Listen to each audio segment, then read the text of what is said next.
Pada video kali ini, Mimin akan menceritakan sebuah kisah nyata yang cukup tragis yang dialami oleh seorang ibu rumah tangga. Namun sebelum itu jangan lupa like, komen dan subscribe terlebih dahulu agar Mimin semakin semangat untuk membuat konten menarik lainnya. Baik, kita langsung aja simak kisahnya. Curhat Sang Pecandu Chatting. Begitulah judul kisah nyata ini sebagaimana dinukil oleh Syekh Abdul Hamid Abid Al-Maslami. Temanku, kamu pasti tidak akan percaya atas apa yang telah aku alami dan aku lakukan. Di dunia ini hanya kamu seorang yang menganggap wajar perbuatanku. Aku tidak menyanjung diri sendiri. Segala yang aku harapkan di dunia ini tidak lain hanya ampunan Allah dan jemputan maut, sebelum aku bunuh diri. Peristiwa itu telah membuatku menangis sepanjang hari hingga aku tidak sanggup lagi berpikir jernih. Setiap hari terlintas dalam pikiranku puluhan kali niat untuk bunuh diri, agar hidup yang menyesakkan ini berakhir. Aku mengharapkan kematian setiap saat. Berikut ini kisah piluku. Kupersembahkan kepadamu untuk disebarluaskan sebagai rambu dan peringatan bagi setiap remaja putri pengguna internet agar kalian memetik pelajaran.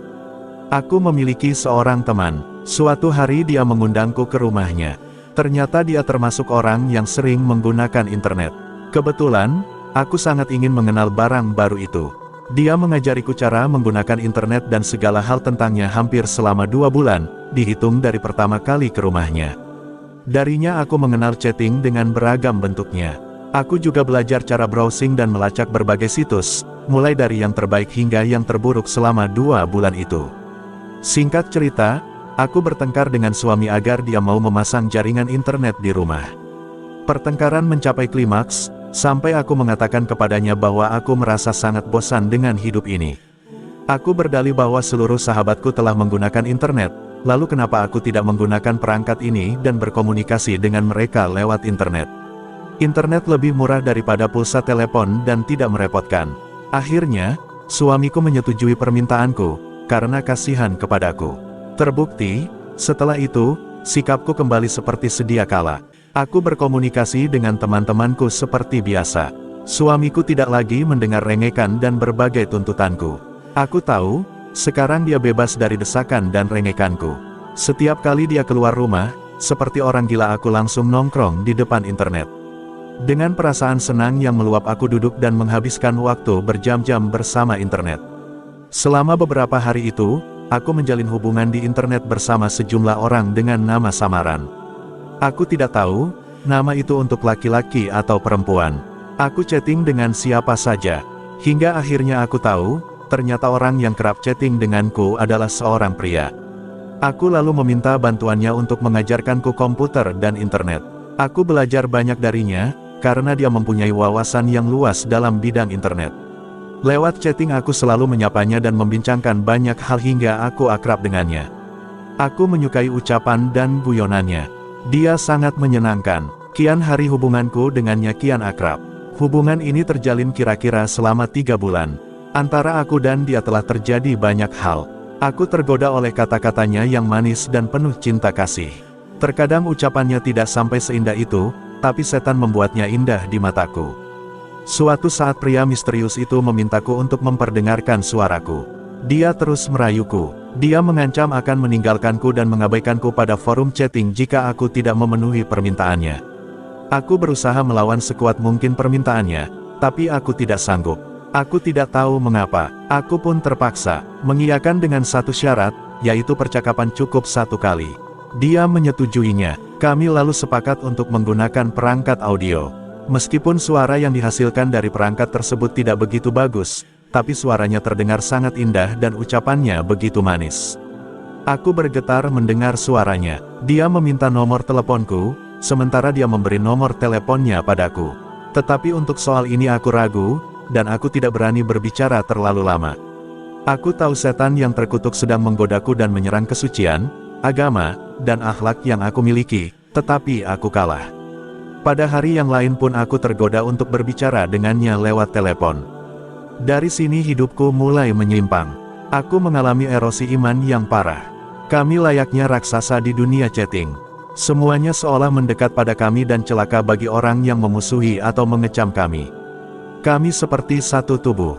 Kami biasa chatting dan berbicara lewat telepon. Namun, aku berusaha untuk tidak berbicara lama dengannya. Setiap orang yang membaca kata-kataku menduga bahwa suamiku mengabaikan hakku atau sering tidak ada di rumah. Tetapi, yang terjadi justru sebaliknya.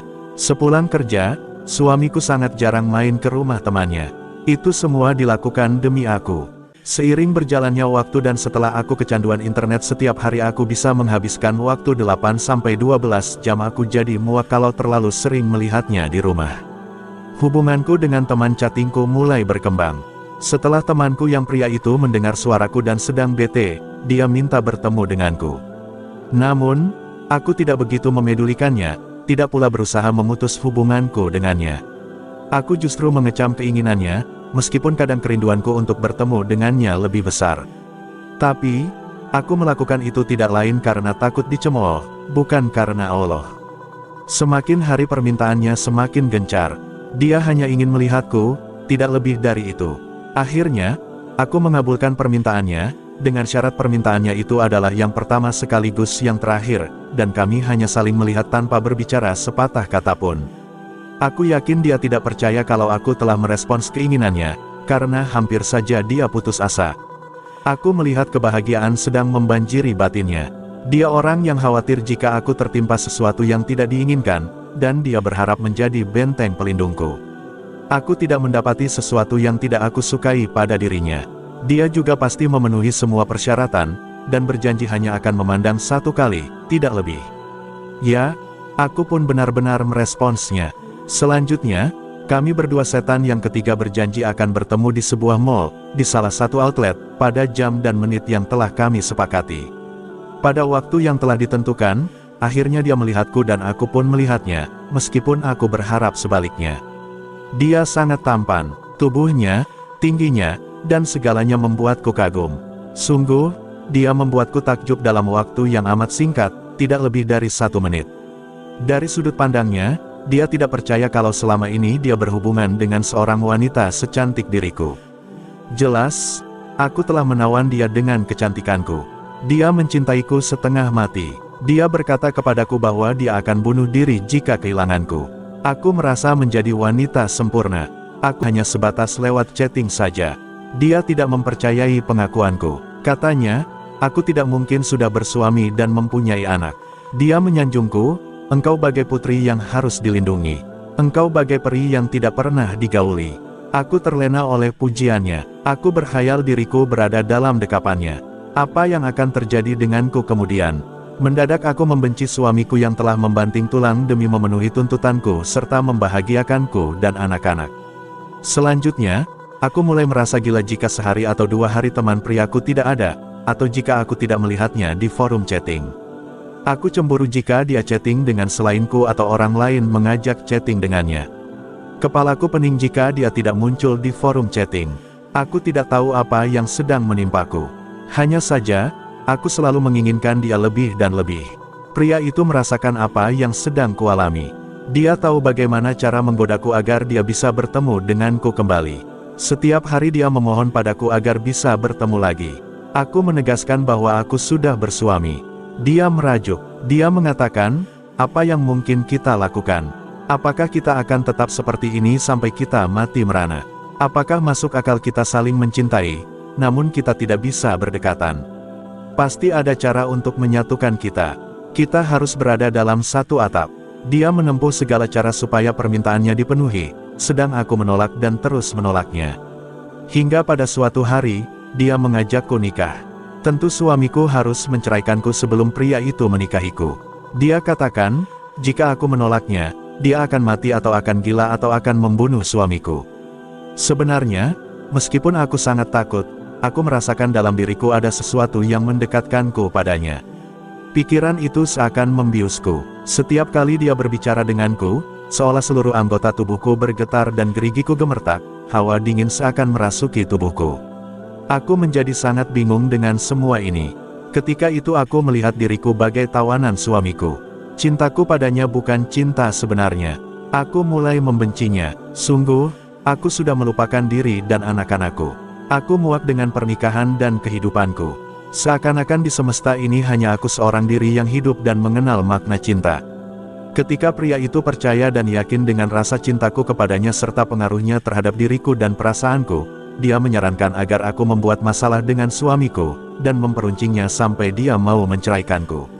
Rencana ini tidak terbersit dalam benakku. Namun, nafsuku seperti menjelaskan bahwa itu adalah jalan keluar satu-satunya untuk mengatasi krisis keraguanku. Dia berjanji akan menikahiku begitu aku bercerai dari suamiku.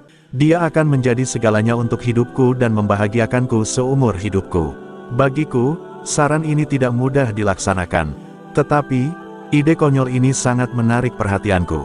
Aku pun mulai membuat beragam masalah dengan suamiku setiap hari agar dia membenci dan menceraikanku. Keadaan ini berlangsung selama beberapa minggu. Aku sibuk membuat berbagai masalah dan merencanakannya dengan matang. Karena lama tidak membuahkan hasil, pria itu mulai bosan. Dia kembali merengek ingin melihatku. Suamiku mungkin tidak akan pernah menceraikanku secepat itu. Pria itu memaksaku untuk bertemu, jika tidak, aku pun menurutinya tanpa ragu, seolah iblis terlaknat membisikiku dan menguasai relung hatiku, menggantikanku. Aku meminta tenggat waktu padanya untuk merenungkan masalahku. Suatu hari, suamiku memberitahu bahwa dia akan melakukan perjalanan dinas selama beberapa hari. Aku rasa inilah waktu yang tepat. Suamiku ingin aku tinggal sementara bersama keluargaku agar aku mendapatkan ketenangan batin, dan barangkali aku bisa mengendurkan segala masalah palsu ini. Aku menolaknya dengan berbagai alasan, hingga aku tetap di rumah. Dia menyetujui keinginanku dengan terpaksa, lalu dia pun berangkat untuk berdinas. Pada hari berikutnya, begitu bangun tidur aku langsung chatting hingga sore hari. Setelah beberapa hari kami chatting, perjanjian itu pun terjadi. Aku memenuhi segala keinginan teman chattingku. Aku katakan padanya, aku sudah siap pergi keluar dengannya. Aku tahu tindakanku ini sangat gegabah. Tetapi, semua itu telah terjadi. Anehnya, aku tidak lagi merasakan khawatir dan takut seperti saat pertama kali bertemu dengannya. Aku keluar bersamanya. Ya, aku telah menjual diriku dan pergi keluar bersamanya. Keinginan untuk mengenalnya lebih dekat telah menghancurkanku. Kami sepakat pergi ke suatu tempat di sebuah mall. Dia datang tepat pada waktu yang dijanjikan. Aku naik mobilnya kemudian bertolak menyusuri jalan raya. Aku tidak merasakan apapun selain rasa gelisah. Baru pertama kali dalam hidupku, aku keluar bersama laki-laki yang tidak punya hubungan apa-apa denganku, selain perkenalan hampir selama 7 bulan lewat chatting dan pertemuan sekali selama beberapa menit saja. Namun kemudian, aku merasa gelisah hingga aku membuka pembicaraan dengannya. Aku tidak ingin keluar rumah terlalu lama. Aku khawatir bertemu suamiku atau terjadi sesuatu. Dengan yakin dia berkata, jika suamimu tahu, mungkin dia akan menceraikanmu dan kau bisa lepas darinya. Ucapan dan aksen suaranya tidak membuatku tenang. Justru, kecemasanku semakin bertambah. Jangan membawaku keluar terlalu jauh. Aku tidak ingin terlambat sampai di rumah, cegahku. Engkau akan sedikit terlambat, karena aku tidak akan melepasmu dengan mudah. Aku juga ingin selalu bersamamu. Aku ingin memandangmu sepuasnya, karena setelah ini mungkin engkau tidak punya kesempatan lagi bertemu denganku. Dia menenangkanku. Percakapan bergulir begitu saja, meskipun rasa cemasku semakin bertambah, tapi aku juga ingin selalu bersamanya. Pembicaraan mulai mengarah romantis. Aku tidak tahu, berapa lama kami tetap dalam keadaan seperti ini, sampai-sampai aku tidak merasakan perjalanan yang sedang dilalui. Tiba-tiba aku berada di suatu tempat yang tidak kukenal, gelaplah seperti tempat peristirahatan atau perkebunan. Aku langsung bertanya padanya, tempat apa ini? Kau membawaku kemana? Di tempat itu hanya ada beberapa saung. Setelah itu, mobil pun berhenti. Kemudian, seorang laki-laki membukakan pintu mobil lalu mengeluarkanku dengan kasar. Sikapnya itu seakan segala sesuatu menghunjamku, seperti petir. Aku menjerit, menangis, dan memohon belas kasih dari teman priaku dan beberapa orang lelaki yang menemaninya. Aku tidak begitu paham dengan apa yang mereka katakan. Aku juga tidak mengerti apa yang terjadi di sekelilingku. Selanjutnya, tiba-tiba satu pukulan menghantam wajahku dan suara bentakan tertuju padaku. Pukulan itu membuatku sangat terguncang hingga tidak sadarkan diri. Sungguh, aku tidak tahu apa yang telah mereka lakukan padaku.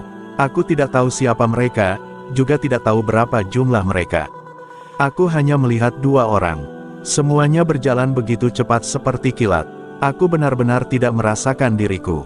Ternyata, aku terbaring di kamar kosong dalam keadaan setengah telanjang. Pakaianku penuh koyakan. Aku langsung menjerit dan menangis. Seluruh tubuhku dekil. Aku mengotori diriku sendiri. Kemudian, aku masuk ke dalam sauna. Tiba-tiba pria itu masuk sambil tertawa. "Celaka kau, lepaskan aku, lepaskan aku. Aku ingin pulang ke rumah," ratapku. "Kau akan pulang ke rumah, tapi engkau harus berjanji tidak akan menceritakan kejadian ini kepada siapapun. Jika tidak, engkau akan jadi bahan cemoohan keluargamu. Jika engkau membocorkan rahasiaku atau melaporkan aku, anak-anakmu akan memusuhimu. Aku hanya ingin pulang dan tidak akan pernah menceritakan pada siapapun." Aku meronta. Kepanikan yang luar biasa menguasai diriku. Aku melihat tubuhku gemetar dan tangisku tak bisa reda. Itulah kejadian yang aku ingat. Aku tidak tahu apapun, selain dia telah mengurungku di kamar selama hampir 4 jam.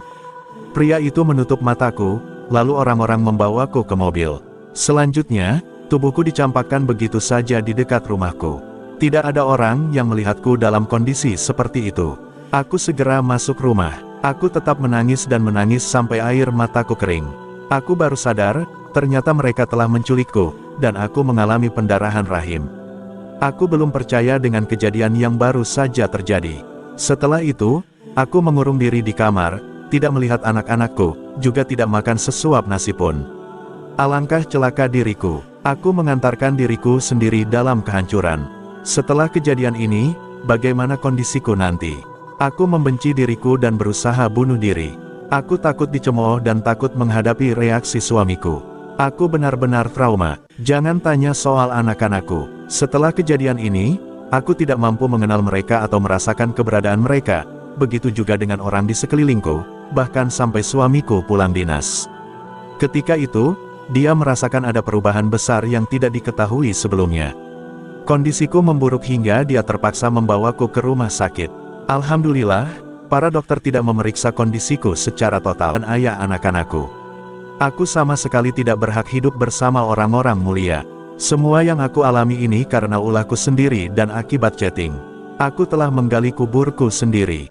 Dan, teman chattingku itu tidak lain adalah pemburu korban, yaitu para gadis yang sering chatting. Setiap orang yang mengetahui kisahku akan memberiku label perempuan tolol dan polos. Bahkan, aku juga berhak dirajam. Di kemudian hari aku berharap semoga tidak ada orang yang mengalami kejadian yang menimpaku. Harapanku, semoga suamiku memaafkanku karena dia tidak berhak atas segala aib ini. Aku pun berharap anak-anakku memaafkanku. Akulah penyebabnya. Akulah penyebabnya. Aku memohon semoga Allah mengampuni dosaku dan memaafkan kesalahanku. Sekarang, setelah kalian membaca kisah temanku, bukankah sudah saatnya bagi para gadis, penggemar chatting, dan pemuda yang diliputi beraneka syahwat untuk takut kepada Allah atas diri dan keluarga mereka? Itu bukan kekeliruan internet, tapi kita yang tidak menggunakannya dengan baik. Kitalah yang meninggalkan kebaikan dan manfaat yang besar, dan justru mencari keburukan yang bisa mengikis budi pekerti seorang muslim. Waktu luang bagi orang yang tidak bisa mengisinya dengan baik adalah suatu masalah. Di satu sisi, internet merupakan gerbang segala pengetahuan. Namun, di sisi lain, ia juga gerbang keburukan dan kehinaan. Kadangkala kita harus menjauhkan diri dari chatting, meskipun itu bukan masalah yang mudah. Sebenarnya, ada apa dengan pengangguran yang memenuhi rumah-rumah kita? Mereka para pemuda yang tidak mempunyai pekerjaan atau keluarga yang kurang mengawasi. Dalam pandanganku, semuanya bergerak menuju keburukan. Permasalahan semakin banyak, seperti perceraian dan pencurian. Dalam kondisi demikian, di mana peran ayah dan kepala keluarga? Seringkali suami tidak memperlakukan istri dengan baik dan tidak mengarahkannya pada kebenaran. Suami kadang malah tunduk pada permintaan istri dan tidak peduli pada apa yang terjadi. Wahai orang yang mengaku Islam, apa yang kalian lakukan terhadap diri kalian dan orang yang menjadi tanggung jawab kalian? Sungguh, waktu kosong yang memenuhi rumah-rumah kita merupakan keburukan dan biang segala kejahatan. Jika kita tetap dalam kondisi ini dan tidak lekas bertindak, kita akan seperti binatang yang mengenduskan kepala ke tanah. Di mana dakwah, petunjuk, dan gerakan amar makruf? Mengapa kita menjadi orang yang terakhir memanfaatkan penemuan terbaru? Mengapa kita tidak menjadi pionir sebagai ganti dari ketertinggalan kita dari Barat dan dari ketaklukan kita pada kehendak Barat? Di mana peran para pemuda kita terhadap pengembangan ilmu pengetahuan? Di mana para pemuda Islam yang mengisi waktu mereka? Mengapa kita dapati di antara mereka ada yang hendak melakukan kerusakan di bumi? Saya hanya bisa mengucapkan hasbunallahu wa ni'mal wakil, cukuplah Allah sebagai penolong kita dan sebaik-baiknya tempat bersandar. Ya Allah, selamatkan mereka. Ya Allah, selamatkan mereka. Ya Allah, limpahkan kelembutan-Mu kepada para hamba-Mu. Ya Allah, sematkanlah ajaran petunjuk bagi umat ini yang memuliakan orang yang menaati-Mu dan merendahkan orang yang bermaksiat kepada-Mu, memerintahkan kebaikan dan mencegah kemungkaran. Di penghujung kisah, setelah bertahan beberapa lama, akhirnya temanku pun meninggal. Dia berikut rahasianya telah tiada. Suaminya tidak menceraikan dia. Aku tahu dia amat terpukul. Dia meninggalkan pekerjaannya dan pulang untuk mendampingi anak-anaknya. Setelah itu, aku merasa kehidupan ini tidak begitu penting dan tidak mempunyai aroma yang abadi kecuali bagi orang yang memprioritaskan ketaatan kepada Allah dan Rasul-Nya. Semoga kisah ini bermanfaat untuk kita semuanya. Amin ya Rabbal Alamin.